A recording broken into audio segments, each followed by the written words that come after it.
culture. This is the perfect guest to have. I mean, what made you move to America? America. I mean, you'd call me like a pussy and you'd be like, you're fucking weak. Like, what is that? And I would literally like be like so angry, but I would just do it, right? Love for yourself, and that's like your base. Then like when you say I love you to someone else,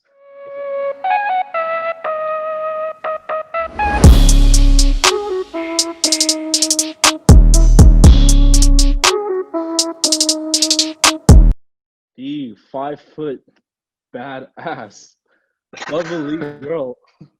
We have Maddie on. She's so amazing. Say what's up, Maddie, to everyone. What's up, guys? How's it going, world? I know, right? How have you been? Like, what's been going on? Tell us what you've been up to. I've honestly been really great.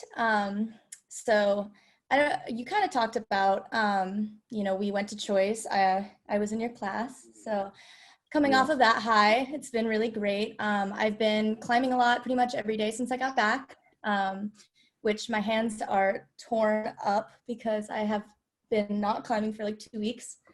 So you have the calluses? You have all the calluses? Oh, dude, I had calluses, and they like my hands, like you can't probably see them in the camera, but they're like bright red. I climbed this morning, and they're torn up. I think I got a blister on one of them actually, so super fun. Besides climbing, I've been working on, I'm submitting a poetry book for publishing. So I've been working on my submission of that. I'm trying to submit by the end of this week, so I have 2 more days.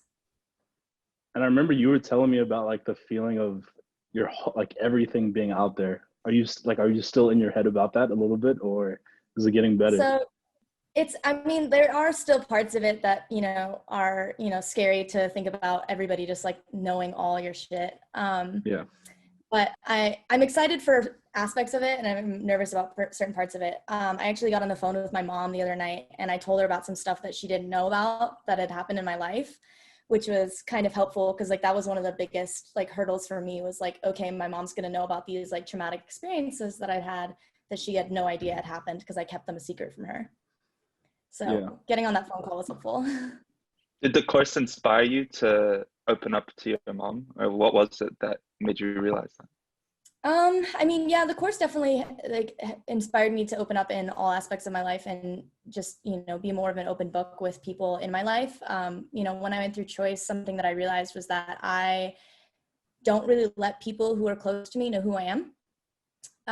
Everybody kind of just gets this surface level that's safe, right? Like, okay, well, if they only know this much about me, then they only got the stuff that I wanted them to see, right? So like only happy, bubbly Maddie, that's like all everybody got. Nobody got dark Maddie where she's like, in her shit and dealing with stuff. Right. I would like lock myself away and like not share that with anybody because I didn't think anybody would want to see it, honestly.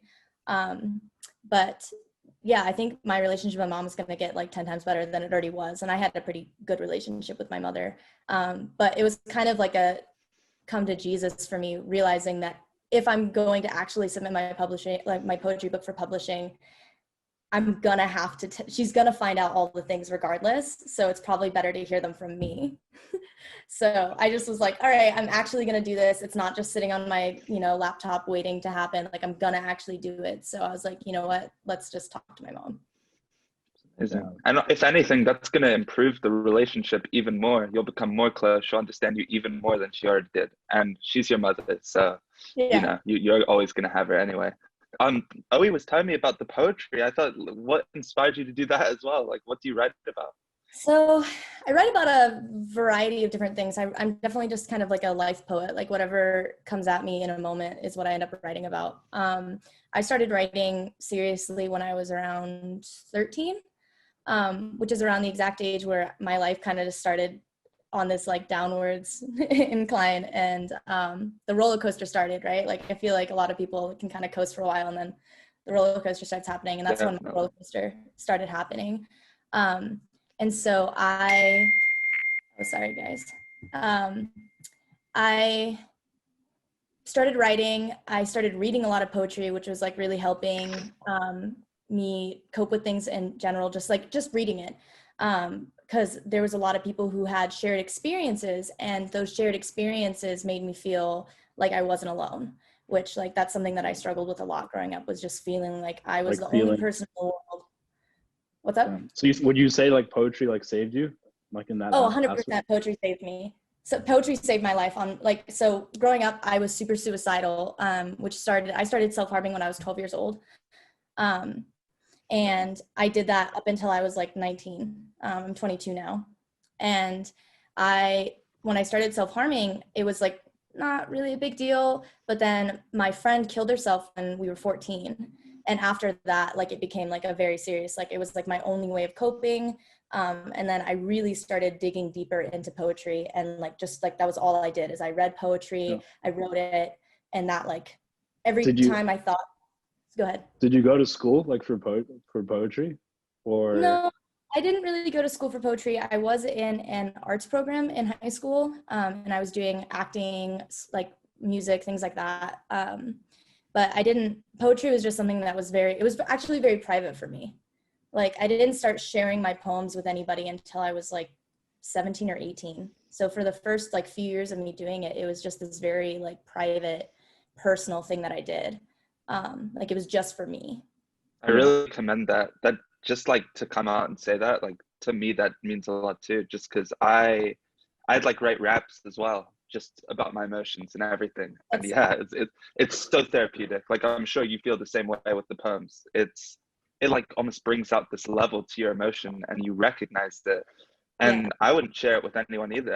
I kept it to myself. I'd write a bunch of them, find different beats online, but once you share it with people, and you realize other people feel this way, and they'll enjoy your experience too. And if anything, it will help them open up, and then the relationship just gets closer, and you realize with so many different people, it's like, wow, I can talk to them about this. Like, oh, I have him here to talk about the way I feel, not just as a friend to joke around with. And definitely over the last couple of years, I've figured that out more and more. But for you're saying at age 14 you were doing this, like, Jesus Christ, I thought I was like a quick learner. Look at you. It's crazy. I mean, I wouldn't even call it learning necessarily. You just, sometimes life just gives you exactly what you need, right? Yeah. So like I didn't find poetry. Poetry, I think 100% found me, and it was just life being like, you're really struggling and here's this outlet, and it clicked for me for some reason. Like my entire like being, like when I'm writing poems, when I'm reading them, like it just like lights up. But I like what you said about like sharing art. Like, I feel like art is made to be shared. Like it's 100%. Really not art until you share it with somebody else. And then, once someone can see it, then they can have their own experience of it. And it just gets deeper and deeper and deeper. And so it's like really cool. It's like 50% of it is sharing it, I feel like. Yeah. So it's sweet. Have you ever like done a live performance like on stage or anything, like where I don't know what it's called, like the spoken, like slam poetry? Yeah. I have never done slam poetry. So actually 2 years ago, it was a year after I moved to Colorado, I started like looking into that, because there's a lot of like different options for that here in Colorado. And I had actually just written my first slam poem, because I didn't usually necessarily write in that type of style. But I had this crazy out of body experience one night. I was home. It was like a Friday night. I was just chilling at home, and all of a sudden I like stood up, and I remember standing up, but I like don't remember what came after that. And then like all of a sudden I remember like waking up, and I was looking down at this notebook that I had, and I'd written like a 2-page long poem, and I reread it, and I was like, this is like the best poem I've ever written. And it was slam poetry style, but I didn't like remember writing it. It was just like something like came through me, overtook me, and then like put it on the paper. And so after I wrote that, I was like, I should like do this in front of somebody, like, I should go do like some poetry. And I just like totally pussied out on it. I was like, I can't do it. Like, I just got so like nervous, like again, like the sharing your soul with somebody, and then also having to perform it, because it's one thing to just send someone a poem and be like, read this, and a whole other thing. Yeah, it's another thing to see everyone's reaction to it, like live in person when you've never shared it. That's crazy. And I can't believe in your voice, right? It's like from your, like people will read things differently, so it's like it would be 100% me like sharing it as me, and I was just like, that's a lot. you can't hide it all. That's no, there's no hiding. Wow. Yeah, I can't imagine doing that. Oh, would you ever do something like that? Dude, I used to have like a fear of speaking in public, so it would like push me to an edge. So I don't know if I could, but I think I could. I would do it, but I would be nervous as hell. I I would be think you could. nervous as I hell. feel like you're a really good speaker, actually. Like when you sink down into it, I feel like you could have like a like really powerful experience. Like whenever I hear you talk in like front of a group of people, I'm always just like, there you go. But I think you're right. I think it's like once you share more than a few times, it breaks this barrier like from you, and it creates this confidence that, and honestly, we're in our heads so much a lot of the time about doing certain stuff, and it's like once you just put yourself out there, Nike's got it. Just do it. Just do it. Sounds so stupid, but it's Honestly, it's really not stupid. It's the smartest not thing at all, ever. is it? It's It is. brilliant. People mistake simplicity for stupidness, and I think if the more simple you can just make it, the better outcome you'll have. 100%. Most often. Yeah. I mean, like you know, Einstein said, like if you can't explain it to a 6-year-old, like you don't understand it yourself. So it's like simplicity is not stupidity. It's just I know how to break this down to its like fundamental core, and then you know give it back to you. So like that's what just do it is. It's literally just do it. Like it's just the core of that entire conversation that you can have about everyone's internal monologue of being like, you can't do this or you're not good enough, and then it's just like, just do it. Oh, okay. How did you even like get into rock climbing? 'Cause I remember you said you used to do cheer like when you were younger too. Yeah. So rock climbing was very much like a moving to Colorado. Like everyone here does it. Like everyone loves it here. We rock climb in the summer, you ski in the winter. It's like totally Colorado. But So you can ski too? I can ski. I don't like skiing as much as I like rock climbing, but I can ski. I grew up in Alaska, so it's like that's another like you're born with like Oh my God, yeah, talk about that from Alaska. That's when Oe told me that, I was like, culture, this is the perfect guest to have. I mean, what made you move to America? America. I mean, oh no, guys, I didn't mean it. Hey, don't destroy me. That was a joke. Obviously, I was joking. I was joking. No, actually, our editing's about to get tested. No, that's really funny that you say that, because we actually we always joke that like Alaska's not really part of like, you know, we call it the lower 48, which is doesn't feel like it. Yeah, so we always call it upper Canada, like Canada a bit to the left, right? You're just like and I'm from London. Let me just say that. All right, I'm from London. No, I watched your guys' podcast. I heard. Hey. But yeah, so I loved Alaska. I think it's one of the coolest places that you could ever grow up. It's it's the coolest state, hands down. Definitely the most unique. But I definitely moved to America because it's a hard place to live. It's dark a lot of the year. It's cold, but honestly for me it's just how in the wintertime, like how much of it is dark and like very dark.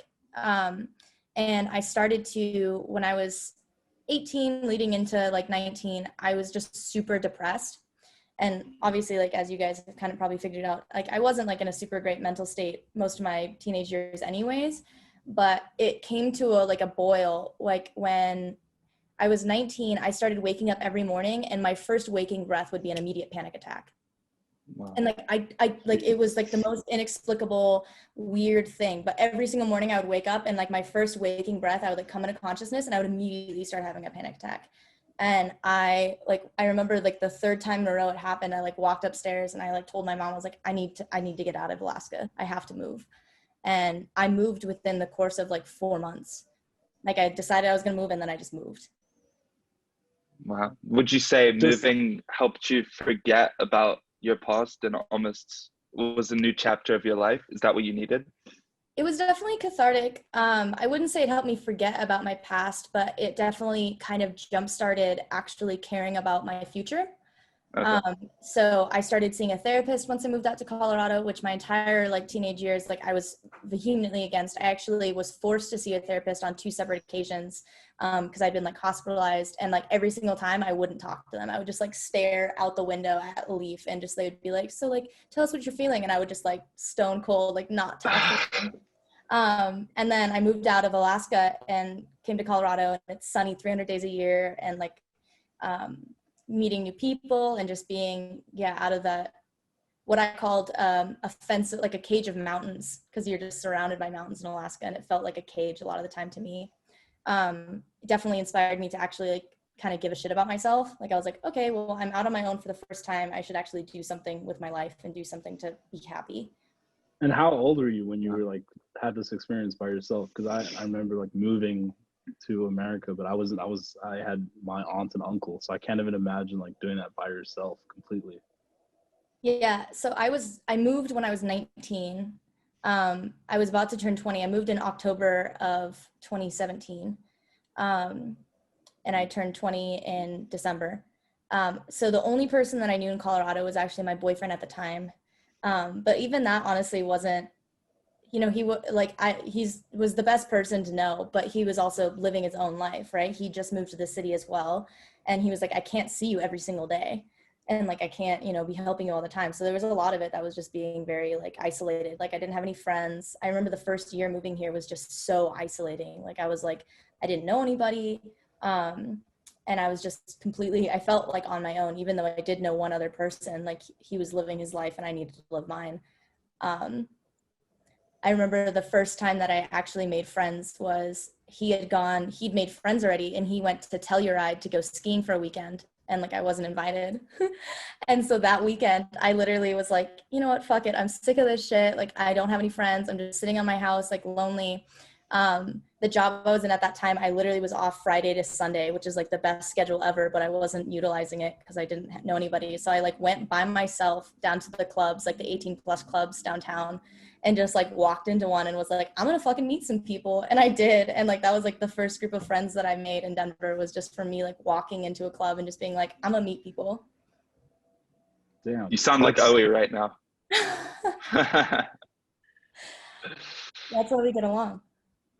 Yeah, honestly, like I remember, the first time like we met in the training, like we just connect, like we hadn't even spoken the whole time, but we just like connected. Yeah. It's just like, and we weren't even allowed to speak. We were just like looking at each other and we're just like same, like literal, just like same energy. You're having a conversation without speaking. Yeah, we were like, I remember like you were the one that looked to me like most deeply in my eyes. You were just like looking right at me and I was just like, he's cool. All right, I matched that. Just full cheese, just looking me right in my face. And like literally we're just like, I was like, I like you. You're cool. That's so much of what it is though. It's like you meet someone and a lot of people's first impressions are, oh, how attractive are they? Oh, like what's their confidence like? But right. I think energy levels, like the older I've got, I've realized like energy levels is what really gets me at this point. Yeah. So having not even spoken to each other and just realizing your presence and being like, wow, like, oh, she's cool as fuck, without even saying anything. That's amazing. Like I wanted to ask the vibration, exactly. Do you meditate by any chance? I'm curious. Yeah. Just the way you speak makes me think you do. Of course you do. You were, yeah. Sorry, what were you gonna ask? What was I gonna ask? I forget now. You ruined my chain of thought. Sorry, I apologize. But Matt, I wanted to, like, I'm sure people like would assume this all the time. And I'm sure Adam's gonna be surprised too. Like you're half Japanese and half white, right? So I'm actually only quarter Japanese, but so I am Japanese. And then I'm Welsh and Finnish and German. Whoa. Have you been to all of those places? I have not, actually. It's funny. Those are like, I've been to Germany, but the other three like are like top of my list and I just like haven't gone. I definitely want to go to Japan. Like that's like the top of my list. Everyone else in my family has gone. My brother actually speaks Japanese fluently because he went to a Japanese immersion program in high school. And then my mom went a bunch when she was younger with her family. And so we're actually trying to plan a trip while my grandma is still young enough to go, for her to go one last time with like all of us. So yeah, I'm excited. I like hope it actually happens. It's like one of those things. It's like hard to get everybody to, together rally at the same time. Yeah. It's so hard. I was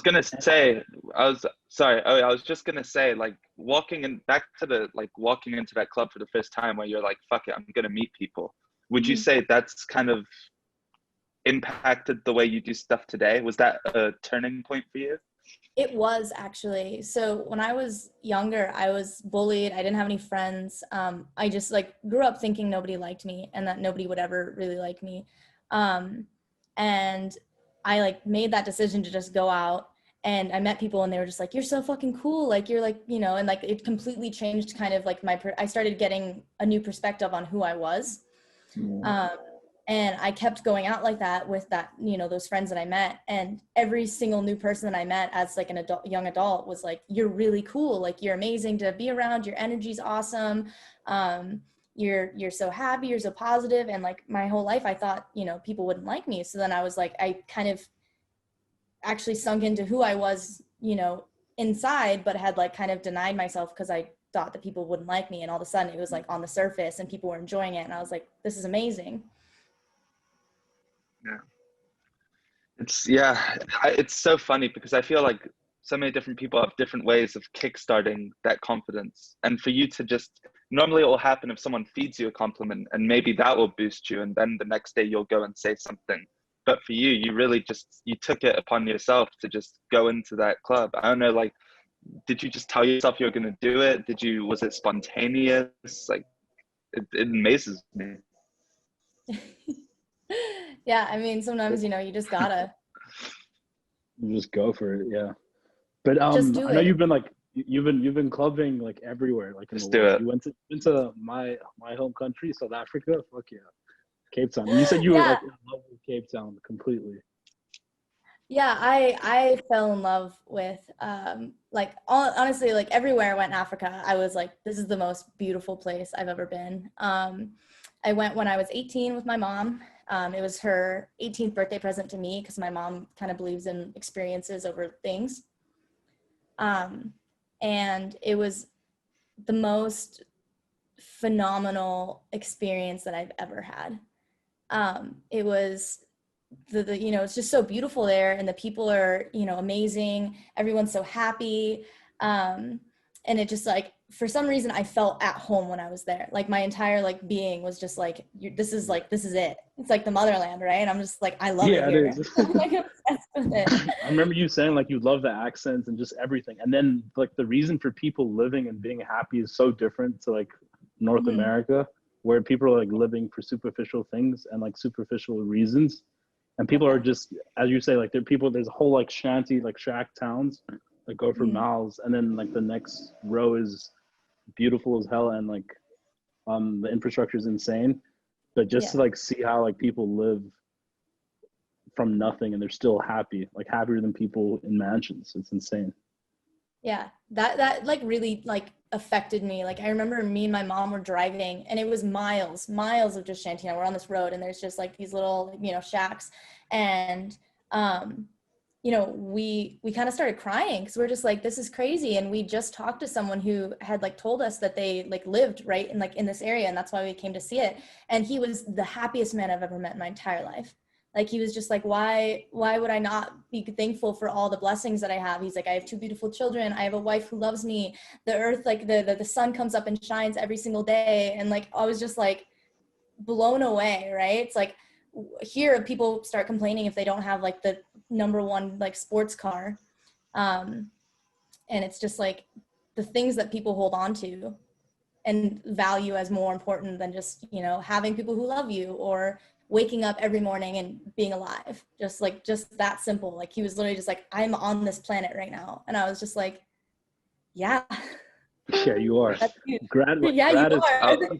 You are. It's so crazy. And he's like, I don't need a fancy car. Like I remember he told us, he's like, if I could get my kids through school, he's like, that would be my ultimate blessing my whole life. He's like, I just want my kids to go to school. And I was just like, it's so simple. Like we take that, it's like, we have to go to school here. We have to. It's not even an option. It's like, if you're not in school as a child, they like take you away from your parents for like child abuse. It's like, for him, he's like, I just want my kids to have the blessing, the opportunity to be able to go to school. It's that simple. I was watching Kevin Hart on Joe Rogan, and I thought he explained it. Kevin Hart had this really good philosophy on just like happiness from within. And he basically said, I have my family, And that's my bubble. Like my family will always be there, and I'm so happy around them. That's where I really get my happiness from. And then everything else, my job, all the fame, the money, all of the extrinsic stuff, I see that as a bonus, and that comes in. And that sounds similar to the philosophy this guy had, where he really cares about his family and what happens with them. And no matter where he is, material goods, all that stuff, like that doesn't matter to him. Like he's able to survive off solely based off his family. And it's such a good, I'm trying to get towards that mindset. It's a tough, but when we've been brought up in this environment, it's so tough to really, to have that. Yeah. Well, I think it's very hard because, you know, in like the Western world, it's so backwards. We're taught that if you work your ass off and you make money, then you can buy a house and then you can have a family, right? It's like you have to achieve these things and get the money aspect, the materialistic first, in order to be allowed or to have, you know, the basic human like needs met. And it's like kind of, it's, you know, it's backwards. Whereas over there, he's just like, I have my family. If I get anything else, it's extra, right? Like you were saying, it's bonus. Yeah, exactly. Here, it's like, if you don't have the materialistic, you can't even start anything else. You know, you can't even have a family. You can't get married. You can't even marry someone until you can afford a, you know, $50,000 ring. It's like, okay, it's just so backwards. Instead of just being like, I want to be around love and people who support me. It's like, okay, well, I can be around people I love and have that time to do those things if I have the money. Yeah. Would you say everything you've been through has almost made you realize what you want at a more quick pace, just because you've had so much time to think? Like, I don't really know how to phrase it, but you just seem so like in it. Yeah. I get what you're putting down. Yeah. I would definitely say that because of the things that I've been through, it definitely was kind of like a wake up for me at like a younger age than maybe some, right? Like there's people who are like 50 years old and finally starting to figure out that being with people is the ultimate thing, right? Like being surrounded by love, that's like the ultimate thing in life. Yes. Instead of Ferraris and houses and you know, all these other things. And I think that from a young age, also like my upbringing definitely changed me to just be like, I just would love, like, the one wish that I had growing up was I wanted just a best friend, a singular friend. Like I was like, if I could just have one friend, I would be just so happy. Like if one person wanted to be my friend, and then I was like, I'll cherish them forever. Like I'll love them forever. And like, it was like, that's all I wanted. I love that. I remember like one of the conversations that we had like at our post graduation, and you were saying how you like fall in love like so quickly with people, and just how you're able to say that and convey that like that. I don't know, that's something I'll remember like forever, because that was like such a hard thing for me to do. Like even just saying like I love you to my family, friends, it's so different. It's especially in, I want to say, well, people like mostly like show love in different ways. They don't use words of affirmation. Yeah. So it's not like they don't love me, but they don't like say it. And like saying it it's been so powerful for me, like just using that word love. And like, I'm so glad like that you're able to say it so easily. It's amazing. It's important. It's like, you know, there are different love languages, obviously, like, you know, there's 5 different love languages, and I think they all have value, but I think that everyone should be able to use all of them, because that's how you really properly convey like that you care about someone, you know. And being able to say the words is so powerful, to be able to look at someone and just actually get that out, because it's, you know, it's it's one of our number one forms of communication. Like it's actual verbal, like, hey, like I'm actually telling you exactly what I feel, no bullshit, no other interpretations, like I love you. And it's like, I've always valued that. I've always, you know, my mom has always been a very vocal I love you person, and so I became a very like vocal I love you person.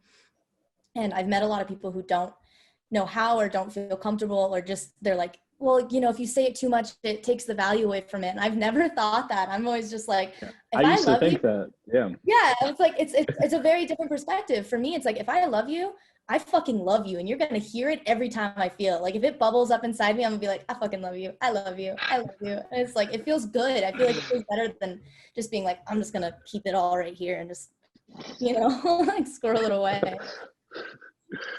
Exactly. And yeah, if you like, because I was coming like from a place of like just keeping it and like no one people know your feelings, then you're weak. And then no, it's like I'm trying to get out of that completely. And it's definitely changed my perspective on like a lot of things, like just coming from that. And also like self-love for yourself too. I think like when you have self-love for yourself and that's like your base, then like when you say I love you to someone else, if they don't love you back or they don't say it back, then it's okay. Because I felt like I needed that approval of someone else to say it back. Yeah, I remember we had that conversation at the graduation party where you were literally like, I'm worried about rejection because like, what if I say it and they're just like, okay, and you're just like, I couldn't handle that. You're like, literally, I was like, I can't put myself on the line like that because like, it's just like, it's so embarrassing. And I was like, nah, dude, like, I just say that you love them. It's like, you know, whatever happens, happens. But I've noticed such a significant change in you. Like when we text now, like you always are like, I love you. When we get off the phone, you're like, I love you. I'm like, yes, Louis, yes. It's so powerful. Again, that's like putting yourself through it, and until you see the result of what happens, you build this up in your mind that, oh my god, it's the end of the world, like what if they don't say it back? And you play every negative situation in your head, when in reality, like, oh, you're like a socially competent person, like I know you're not going to crumble if someone doesn't say it back. You're going to move on, you're going to do the next thing. But it's seeing that, but we're so scared to put ourselves in these situations. It's definitely a mental game for sure. Like it's, your mind will tell you can't do pretty much everything because it's just keeping you safe, right? Like honestly, that's been one of the most amazing things about climbing for me, is because climbing is like the physical embodiment of that. Like you're physically doing something that your mind and your body's like, you could die, like, you know, like even though you're stuck in, usually like you always like you have that fear and you have to overcome it. You're at points where you're just like, I can't reach that, right? It's like that holds too far away, and then you just do it, and it's like constantly fighting those internal voices that are telling you no, and you're just like yes every single time. And it's helped me, I feel like, translate other situations in my outside life to be able to be like, every time I hear myself say I can't now, I'm like, I know that I can do fucking anything. Like I know for a fact, and I've proven it physically on a wall, that it's like I can do anything that I want to do. So then I'll just be like, yes, you can. Just like, it's so helpful. And I've talked about this already, but with the triathlon, like at first when I knew I had to swim 700 or half a mile, I couldn't even swim one lap. Like I'd get that tired. And I remembered there was a moment after that, I just kind of looked at myself. I was like, how the fuck am I going to do this? Like I'm that dead after one lap. Like my confidence was low, but it is that voice inside your head, right? Telling you can't do it. And you have to eliminate it. It's not even about eliminating it. It's about turning it into a positive voice. Because if you can have just as loud of a voice, but telling you can, even if your body is failing you, like you find this new level. I'll say it again and again. You really do. Yeah. And you surprise yourself. And when you can surprise yourself, that brings so many new elements of you. It's crazy, man. It's crazy. Maddie, have you, like, what's the highest, have you ever free climbed? Like, what's the highest thing you free climbed? Like free soloing? Yeah, free soloing. I think that's what it's called. Yeah. So I haven't really like free soloed. I've bouldered, which is a little bit different. Like you aren't connected to any like harness or anything. But you're usually like in the gym, you're on these big cushy crash mats, right? So it's like you're technically free soloing, but they just call it like bouldering. I haven't like free soloed, like for instance, like Al Tunnel to scaled El Capitan, like just like have you seen that? Oh my god, that guy's have you seen his hands? His hands are he's massive. my favorite person on the planet. I'm obsessed with him. I think about him. I dream about him. I like every single thought that I have is like always about him, because he's just like my biggest inspiration. I honestly would love, I think, to free solo. Wait, who is that guy? Oh, you should look it up. So he is in a movie called Free Solo. He also has a book which is called Alone on the Wall, which is one of the most incredible books ever. He is most famous for free soloing El Capitan in Yosemite National Park, which is I think somewhere upwards of 2,000 feet of just granite. And he just sent it in, what was it, like 2016 or something? Yeah. But yeah, that's like, I recommend that movie to everybody, even if you don't like climbing, just like watch it, because it just teaches you about like perseverance and dedication to passion. Like I love watching passionate people who just pursue their passion in excellence. Like it's so amazing to watch someone just that's their whole life. Like he thinks in climbing, he lives in climbing, he breathes in it. And it's just like so amazing to watch passionate people pursue their passions and excellence. It's like so beautiful. Let me guess, you like Bear Grylls too. Do you like Bear Grylls? I mean, he's the only climber I've watched. Yeah. No, but he's baby compared to Alex. Like yeah, Harnold. that's like I'm like he's baby. Like Alex Harnold is in his prime, bro. Like I haven't seen Free Solo, but I watched another Netflix documentary. I think he went to Kenya, and he was just basically doing it for charity, like too. And like so he has his own foundation. It's so cool. He has his own foundation that they install solar panels in like villages in Africa, and then he like sometimes will like climb around that area. But I literally want to go work for that foundation. Like I want to volunteer because I'm just like, God, that's so cool. Everything he does is cool. Right. Anyway. And like seeing him like you have to see this stuff. Like seeing him like hanging and just like the way he takes rest and just the way he knows his body and like the foundations. Like it's a craft because he checks the structure of like what he's gonna do. They sometimes like break down the walls before and like get him like a I don't know the terminology, like a foothold and like stuff like that. Yeah, better hold and stuff. Yeah. Girls can hang too. he's like literal peak physical like condition. Like he's 100% in control of every single muscle in his body, which is just so, impressive and insane and just cool to watch. Just people who are just like, and it's not even just his body. Like when you read his book, if you guys read his book, it's not just a physical thing for him either. It's like I said, climbing is very much like you're constantly being like, I can do this, and like fear, right? Especially for him, he's up there. If he falls, he literally will die, and he covers that in his book more than he does in the movies and stuff. And he's just like, for me, like he's like, there's moments, obviously I'm not like a robot. He's like, there's moments where I'm on the wall and I'm worried, or I start to get kind of panicked, and I literally just have to like step back and just like breathe into it and be like, it's fine. And then he's like, I have to like calm myself down on the wall, and I'm just like, like everything he does is so sick. Like full mental control, full physical control. Like he's just like completely in control of all of his soul, everything. It's just I'm gonna check it out. What's it called one more time? So the movie is Free Solo. His book is called Alone on the Wall. You guys are hyping it up. We'll have to see. I get so excited about him.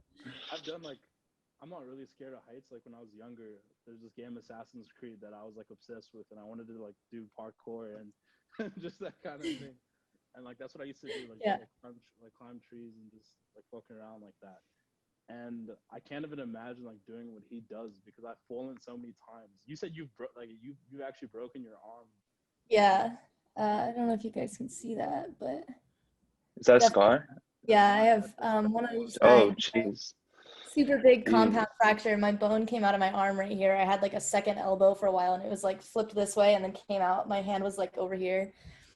And I'm sure you like those falls to get back up. Yeah. I can't even imagine like your psyche of that. Even for you, did you like continue doing? You hurt yourself like doing cheerleading? Yeah. So I probably would have kept cheering, but I was 14 at the time, or 15 when I broke my arm actually. And my mom was literally like, you're done. She cut off. Like, she's like, you're not ever doing that again. Cause she showed up at the hospital and I'm like, my bone's out of my arm. And she's just like, nope. Also like the medical bills were no joke. So. That's insane. That's also another thing about like America that's fucked. Like I had this one teacher. He wasn't actually my teacher. He was my friend's like professor. Apparently he had not a full-on heart attack, but like something similar to that, like with those like palpitations, or I don't know what it was. And he wouldn't go to the hospital because he didn't want to pay for the ambulance. I think just when you get in the ambulance, it's like already like you have to pay. And that's insane. I mean, it's crazy. Like all pregnant women get a ride from a friend, or like I even know that there's been women that have driven themselves to the hospital while they're having contractions, rather than like, call an ambulance, or, people who, there's been like so many accidents in the United States where someone was like hurting or in danger, like, you know what I mean? Like something had happened and something like, medical. And instead of calling the ambulance, they're like, I'm just going to drive myself. Cause it's like just the ambulance alone, you start racking up like $2,000, $3,000 bills. And it's like, okay, well, I know that I'm going to have to go to the hospital. So I'm just going to skip that part. Like, so awful. Yeah. Can only imagine. But like, what was like your biggest challenge like in cheerleading? Like, can you do like standing flips? I've always wanted to do like a backflip. I remember. I can't. When I was younger, I definitely got really close to being able to do that. When I was at like, peak, like I was doing conditioning once a week, every Thursday. My entire cheer team would go and we would train under this guy. His name was Leon. He was, honestly, I miss Leon in my life because he was so hard on me, and it's exactly what I need. Like someone, like he literally would be like, he would call me like a pussy, and he'd be like, you're fucking weak. Like, what is that? And I would literally like be like so angry, but I would just do it, right, out of spite. Like that's totally how my brain works. So like I loved him. If he could just like talk to me all the time throughout the rest of my life, it would be like great, because he would just be like, what the fuck is that? Like you call that a flip? And I would just be like, like say no more, right? I'm gonna do a better one right now. Yeah. So like if I could like, and we would just do that, and like the pace at which I accelerated just was insane. Like I have not gotten to that level of physical like strength, health, anything since then, because we were just like doing our normal cheer practices all the time, and then on top of it we're going to see Leon, and he was just like, he would literally say like, the only time you're allowed to stop is like, there's 3 times you can stop. If I tell you to stop, if you puke, or if you pass out. And like, that was like literally what we would do, like crazy amounts of conditioning, stretches, like where your legs felt like they were ripping. And he would just be like, did I tell you can stop? If not, like if you pass out or puke, you can go. But like, if not, then you're going to keep doing it. And it was just like, oh my God. People don't realize how like intense like cheer is. Same thing. Like I remember our coach was hard like that on us for track. Remember Adam? Yeah. I wouldn't say his name, but yeah, I remember he pulled over. He was tough. He was specifically like the sprinters coaches, and he pulled over. There were only like, I would say like 5 of us that were like serious and like really competitive, the sprinters specifically. He pulled us over to the side, and he was like, listen guys, I know that there's these pussy fuckers just fucking around at practice. And you guys are the only serious ones, and I'm gonna like dedicate my time to you guys because you guys are taking this seriously. And I was like, yeah, he hyped me up, and that was the best like fitness I've ever been. I remember like it translated to basketball too. I had the best hops, like I could dunk so easily. It felt amazing, and it's insane how like he didn't give a shit about the long distance runners, by the way. Yeah. He didn't. He talked to us about long distance running. I just remember going in my head like, what are you saying, man? Like seriously, just go back to the sprinters. Like, come on, let's save this for both of us. You obviously don't care about us. It's fine. Yeah, we'll take the other guy. Okay, like it's cool. Good times though. A good coach really impacts like a good like mentor in anything, right? Like a good teacher, a good professor, a good coach, like if they take any sort of interest in you, it can have such an impact. And like, even if the interest is literally like being really hard on you, like Leon was with me, like I was the only one, like he'd be like, okay, you're going to do 200 sit-ups. And he's like, and if you don't get to 100 before they get to 50, you're going to do 50 more. And I was like, what the fuck? Right? And but you understood like he cares about you at the same time. Like, it's exactly. And it's like when people take that kind of vested interest in you, like you're everything in you is like, all right, I'm all in, right? Like all of a sudden, like you're like, someone gives a fuck about if I succeed or fail. And all of a sudden you're just like willing to go whatever distance because you feel like there's someone at your back, like helping you along, exactly. You know? So and also a good coach knows when to push and when to stay back. And it sounded like you were always channeling your anger into the competition, right? Getting better. You didn't, I don't know if you retaliated at him too much. I'm sure you probably wanted to, but it sounds like you were mostly focused on doing what you had to do. Yeah. I only retaliated by just proving him wrong, but I respond so well to that. Like I've had like 3 or 4 different mentors in my life who like somehow they can just tell, right? They just see me and they're just like, you will respond well to this type of coaching, or this type of teaching. So I've never, like, I've always recognized within myself that if someone's doing that to me, it's not because they don't like me, it's because they like me so much or they see something in me. And so I've always been able to, even though it's frustrating or hard, I've always been able to like recognize that it's coming from a place of just like love and care. And so I've always been like, okay, like, I'm not going to take it out on you. I'm going to take it out on myself because obviously I'm holding back or I'm doing something that's like not right, or you know what I mean? So it's like, it wouldn't be coming from that place unless they could see that I could do it. Right? 100%. I'm honestly the exact same way, because the times that people have given me too much positivity, like, oh man, it's okay that you didn't do it, like that does not work for me. I need someone to be like, there's no excuses for like not pushing yourself and challenging yourself and just like demanding more from yourself. Because I think at times, like especially with our generation, like there's this culture of like everyone's a winner. Everyone is a winner. Yeah, participation trophies, fuck that shit, honestly. Fuck participation trophies, I want to win. Exactly. I recognize that in you though. Like when we were in Choice, like I, you know, like the one time we worked together one-on-one, like I recognized that in you and I fucking pushed you. Like, and I wasn't nice about it either. I was like, what the fuck is wrong with you? Like, get it together. Exactly. And that's what I respond to, and like that's what I needed. I could see like the intensity in your eyes and I'm like, yes, fuck yeah, let's go. Yeah, let's go.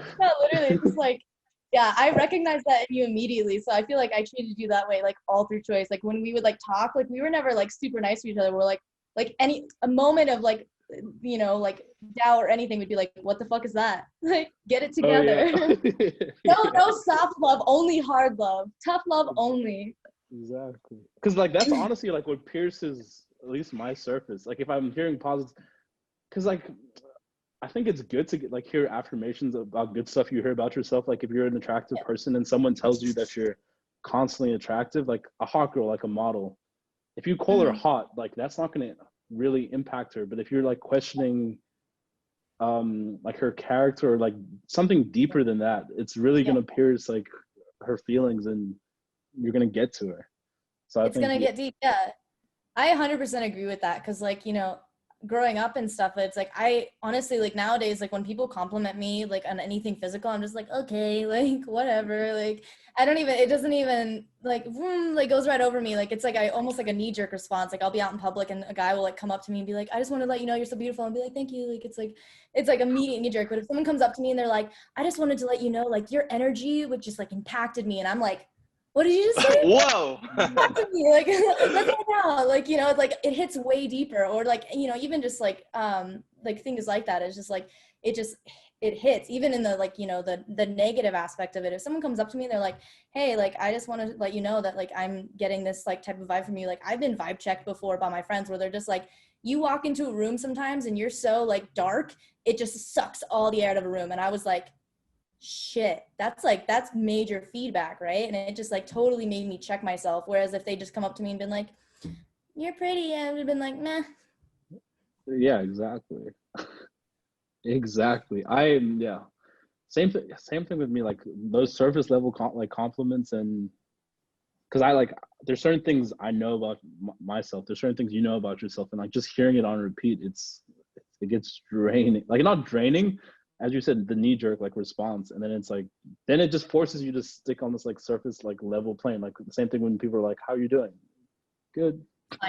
Fuck that shit. Yeah.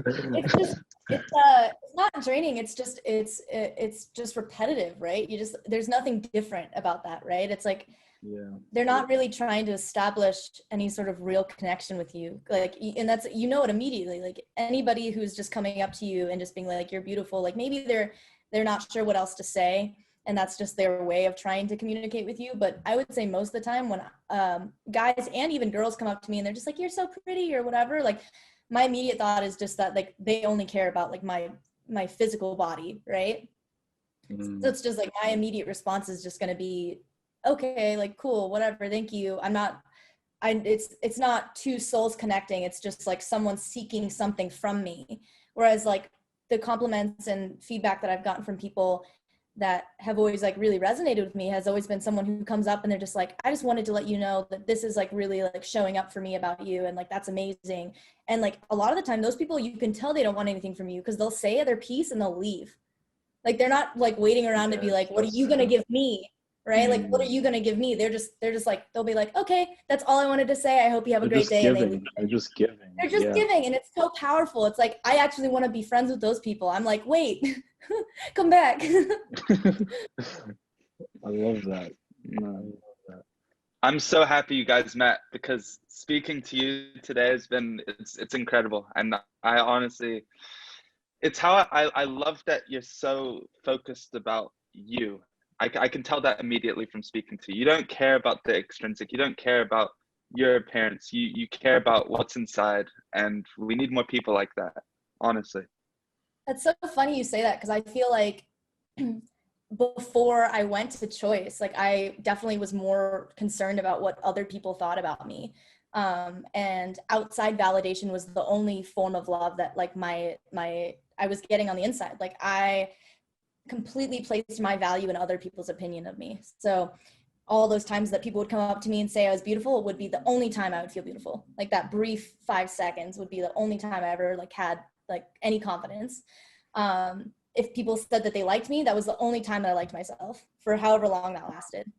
And then I went to Choice and I realized that I have always been this beautiful, amazing, energetic person, and that I just had a lot of hate for myself for things that weren't, like it wasn't necessary. So that was like one of my biggest things going through Choices. I just realized that I do love myself, and not only do I love myself, but I deserve the love that I have for myself.